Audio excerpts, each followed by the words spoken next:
یا ایسی آفتیں اور بلائیں جو آنے والی ہیں، ان سب کو سنبھالنے کے لیے یہ آیت آخری طاقتور ترین آیت ہے، اور یہ عمل حیرت انگیز ترین عمل ہے۔ میں چند سانسیں پڑھواؤں گا، میں آج چند سانسیں پڑھواؤں گا، اور آپ کو علم ہے کہ یہ کتنی سانسوں کا عمل ہے؟ 40 سانسوں کا عمل ہے۔ اس کو دیکھتے ہوئے 40 سانسیں، اور ہر سانس میں اپنے مقصد، اپنی مشکل، اپنی پریشانی، جادو، جنات، بندش، بیماریاں، ناکامیاں، تکلیفیں، مشکلات، مسائل، الجھنوں کا ہر سانس میں تصور کرنا ہے۔ اگر چاہتے ہیں کہ ہمیشہ تمنگری رہے، مالداری رہے، عزت رہے، بھرم رہے، اور نسلیں پتہ نہیں کتنی آئیں گی کوئی خبر نہیں، اور ان کا رزق کشادہ رہے، کیسے ہوگا؟ کس طرح ہوگا؟ تو اس کا واحد حل اور اس کا واحد راستہ صرف یہی ہے۔ اپنے مالوں کو سوچیں، یہ میرا مال اللہ نے دیا ہے، میرے والد غریب تھے، میرا دادا غریب تھا، یا میرا والد مالدار تھا، یا میرا دادا مالدار تھا، آج اگر ان کی جائیداد اور چیزیں مجھ تک پہنچی ہیں تو ان کے پاس راز کیا تھا؟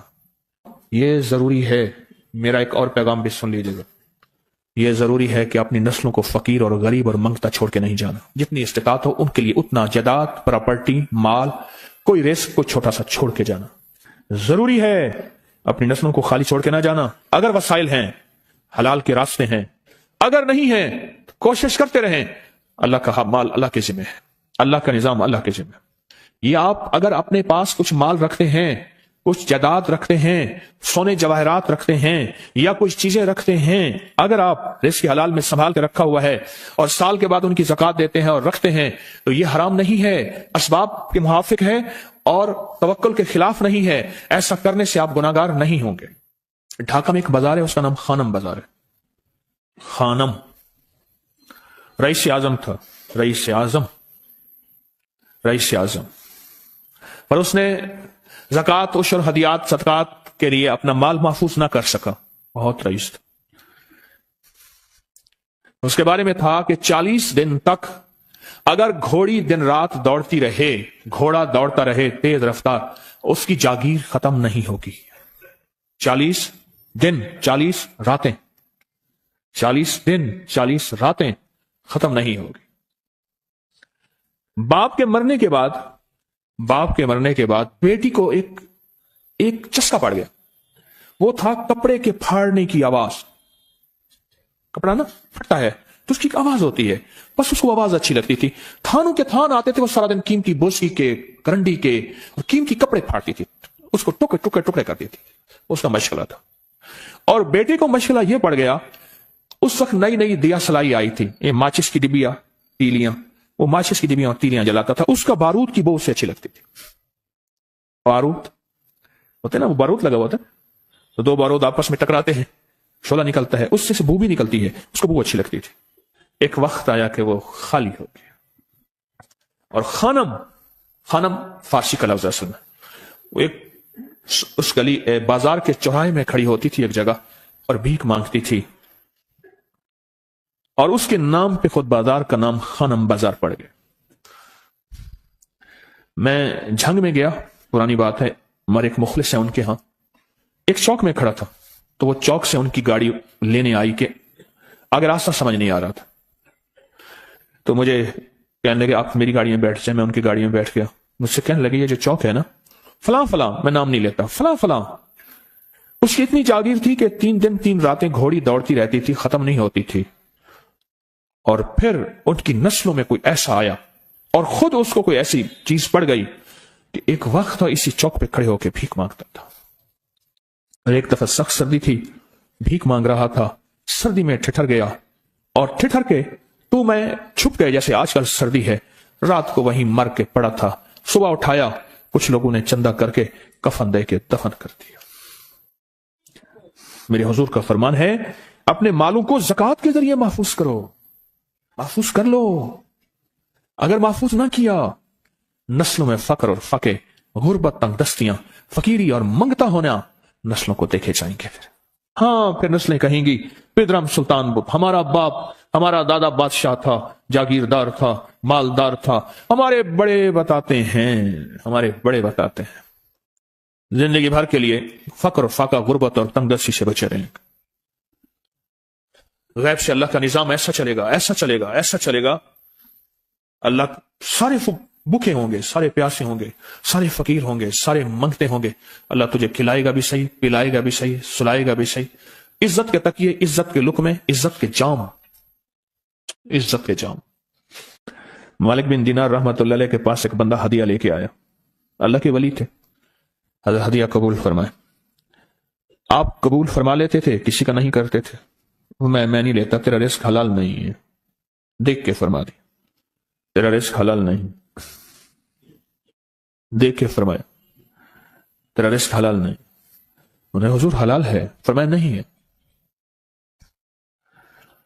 تو اچھا فرمایا ایسا کر، یہ رزق لے جا جو مجھے ہدیہ دیتا ہے، تجھے سب سے زیادہ جو مستحق ضرورت مند ملے اس کو دے، دینے کے بعد پھر اس کا پیچھا کر۔ تو ان پیسوں سے کرتا کیا ہے؟ اب مرشد کا حکم تھا، فرمان تھا، کیا۔ دیکھا تو ایک لولا، لنگڑا، اپاہج، معذور، اندھا کانا، کپڑے خستہ حال، بالکل بے بس، اور بھیک مانگ رہا ہے۔ اس کا دل نرم ہوا اور کہا کہ اس سے بڑا ضرورت مند پھر کوئی نہیں ہے۔ اس کو جا کے مال دیا، پیچھا کیا۔ چلتے چلتے چلتے اس نے جا کے آگے گیا تو نہ وہ لولا تھا، نہ وہ لنگڑا تھا، نہ وہ کندھا تھا، کانا تھا، نہ وہ اندھا تھا، کچھ بھی نہیں تھا، بالکل ٹھیک ٹھاک ہو گیا۔ اور یہ حیرت سے دیکھ رہا ہے۔ کرتے کرتے جا کے اس نے ان پیسوں سے حرام کام کیا، خاموشی سے آ گئے، آپ کا فرمان ٹھیک ہے، میں اب یہ میرے پیسے لے، یہ جا کے کسی ایسے بندے کو دے جو تجھے سب سے زیادہ مالدار نظر آتا ہو، خوشحال نظر آتا ہو، بہترین نظر آتا ہو۔ اب پیسے لے لیے۔ اب دیکھا تو ایک صاحب ہے، بڑی قیمتی گھوڑے پہ، لاجواب پوشاک ہے، اور بہت اچھی حالت ہے ان کی، بہت اچھی حالت۔ سوچا کہ حضرت نے فرمایا تھا کہ سب سے زیادہ خوشحال کو دینا ہے۔ اس کو جا کے پیسے دیے، اس نے لے لیے۔ اب اس کا پیچھا کیا، وہ ایسی دکان پہ گیا جہاں سے راشن لیا جاتا ہے، اس نے تھوڑا تھوڑا راشن لیا، حیران ہو گیا، اتنا مالدار آدمی ہے، ایسے راشن لے رہا ہے جیسے کوئی بندہ روز کی کھائے، اتنا ضرورت مند۔ اس کا پیچھا کیا، پرانی حویلی تھی، پرانا محل نما ایک گھر تھا، ٹوٹا پھوٹا۔ اس کا جا کے دروازہ کھٹکھٹایا، ابھی اندر جانے ہی لگا تھا تو اس نے لگام پکڑ لی۔ اس نے دیکھا تو ہے تو وہی جس نے آج میری مدد کی ہے، کہا تجھے اللہ کا واسطہ ہے، اب مجھے اپنے حالات بتا دے۔ تو کہنے لگا تو نے جس کا واسطہ دیا ہے اور پھر تو نے میری آج مدد کی ہے، میں نے آج تک اپنے حالات کسی کو نہیں بتایا، میں رئیس اعظم تھا، تلک الایام نداولها بین الناس، اللہ کی طرف سے آزمائش آ گئی، اور فقر، فاقہ، غربت، تنگدستی ختم، ہر چیز ختم ہو گئی۔ کئی دنوں سے میں بھی بھوکا ہوں، میرا گھوڑا بھی بھوکا ہے، اور یہ میں نے کپڑے سنبھال کے رکھے ہوئے ہیں، یہ ایک لباس ہے رکھا ہوا ہے، باہر اسی لباس میں نکلتا ہوں، کسی کو یہ شک نہ پڑ جائے یہ بھوکا ہے، یہ فقر کی حالت میں ہے، یہ غربت کی حالت میں ہے۔ میرے حال سے کوئی سوال کا دروازہ نہ کھولے، غور سے سمجھے گا، میرے حال سے کوئی سوال کا دروازہ نہ کھولے، میں ایسا حال بناؤں لوگ مجھے سوالی سمجھیں، کہ کچھ لوگ زبان سے سوالی نہیں ہوتے۔ میرے آقا کا فرمان ہے، اپنی بیماریوں کا صدقے کے ذریعے علاج کرو، اور صدقہ، یہ سارا واقعہ سنانے کا مقصد، تلاش کرو، زکوٰۃ تلاش کرو، کس کو دینی ہے، کون ضرورت مند ہے، کون ایسا ہے جس کو بظاہر لوگ مالدار سمجھتے ہیں، اندر سے خالی ہے، کھوکھلا ہے۔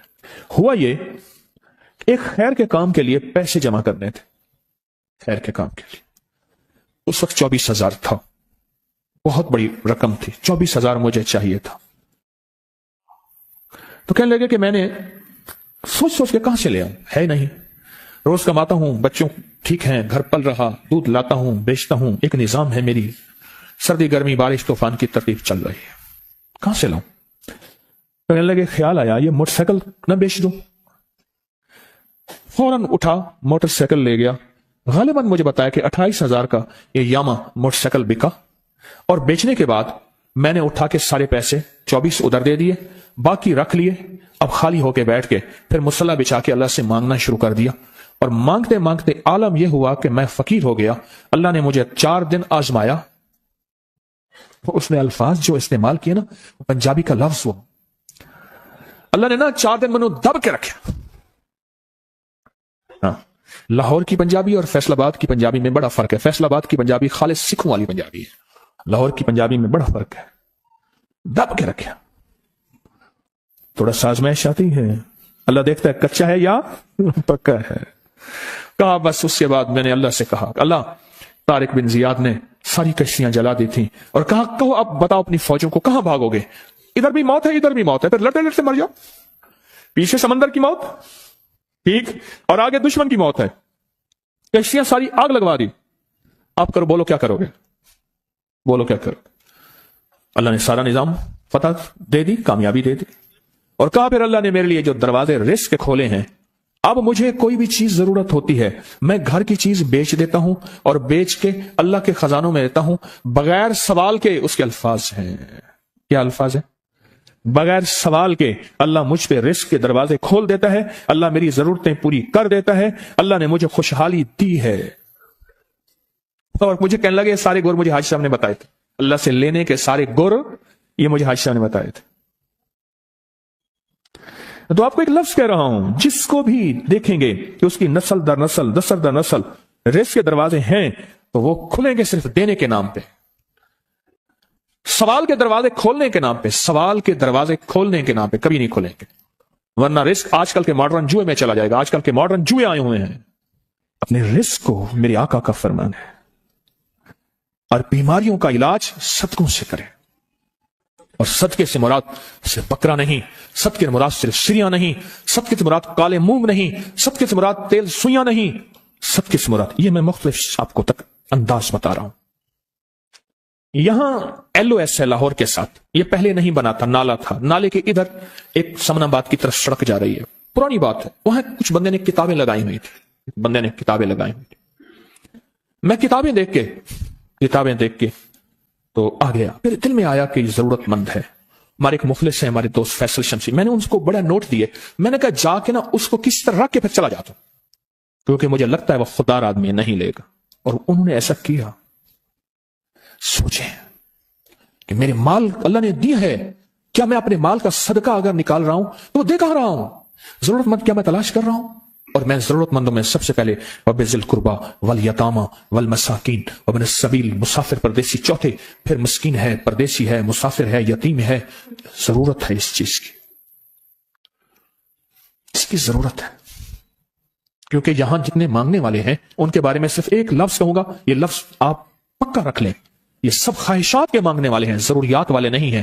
خواہشات، اتنا بڑا بنگلہ، اتنی بڑی سواری، فلاں برانڈ کا موبائل، فلاں چیز، یہ خواہشات کی کوئی حد نہیں ہے. یہ لفظ بھی ذہن نشین رکھیے گا، میرے ساتھ بولیں، خواہشات کی، ضروریات کی حد ہے، خواہشات کی حد نہیں ہے. آج زنہ دعاؤں کے ذریعے اگر اپنی مصیبتیں، اپنی بلائیں، اپنی پریشانیاں اور اپنی تکلیفیں ٹلوانا چاہتے ہیں تو اس کے پیچھے ہمارے ساتھ کون سی دعائیں ہوں؟ آج زنہ دعائیں، آج زنہ دعائیں. اور میں امام زین العابدین جب دعائیں مانگتے تھے اور ان کی دعاؤں کے اندر جو درد ہوتا تھا اور غم ہوتا تھا، اور ان کی دعاؤں کے اندر جو بلبلانا اور بلبلانا اور کرب اور تکلیف ہوتی تھی، فرمایا ہنستے اپنی ہنسیاں بھول جاتے تھے، سونے والے سونا ترک کر دیتے تھے، اونگنے والے اونگنا چھوڑ دیتے تھے، اور وہ بھی ان کے ساتھ رونے لگ جاتے تھے. ان کا رونا ہی اتنا تھا، وہ ہنسیاں تو بخشوائی تھی. اور ان کا نام زین العابدین، نام تو ان کا علی ہے، زین العابدین پڑا اس لیے عبادت کرتے کرتے کرتے وہ عبادت گاروں کے امام بن گئے. یہ تسبیح خانہ جو آپ کو راستے دے رہا ہے، تسبیح خانہ جو منزلیں دے رہا ہے، یہ راستہ، یہ منزل ساری کے ساری اس لیے ہے کہ اس منزل اور راستے کے پیچھے دعاؤں کی طاقت ہے، دعاؤں کی طاقت ہے. ان دعاؤں اور اعمال کو اپنے ساتھ ایسے سینے سے لگا لیں. ان دعاؤں اور اعمال کے اندر حیرت انگیز دنیا ہے. جب سے تسبیح خانے کے ساتھ نسبت ہے، دعاؤں کی کیا کیا طاقتیں دیکھی، دعاؤں کی کیا کیا تاثیر دیکھی. سنوں گا نہیں، بس صرف دل میں سوچیں، میرے سوالوں کا جواب دل میں دیں. دعاؤں کو کیسے آزمایا. خود ہی تو کہتے ہیں فلاں وظیفہ پڑھا یہ ہوگا، فلاں عمل کی، یہ دعائیں تو ہیں، ساری کیا ہیں؟ ساری میری حدیث سے، میرے آقا کا فرمان دعائیں، سارا قرآن دعائیں، ساری تسبیحاں دعائیں اور سارے دل سے گڑگڑانے والے لفظ وہ جس زبان میں بھی ہوں، جس کلام میں بھی ہوں، وہ سب دعائیں ہیں۔ اللہ کو یہ مانگنا پسند ہے۔ اللہ کہتا ہے پھر وہ مصیبتیں جو کھجور کے درختوں سے نیچے آ چکی ہوتی ہیں، میں ان کھجوروں کو بھی، ان درختوں کو بھی، ان مصیبتوں کو بھی ٹال دیتا ہوں، اور وہ مصیبتیں جو تیری آنکھیں نے دیکھ چکی ہیں ان کو بھی ٹال دیتا ہوں، اور وہ بلائیں آفات جو زندگی میں تیرے سامنے ہیں ان کو بھی ٹال دیتا ہوں۔ یہ ساری بلائیں اور آفات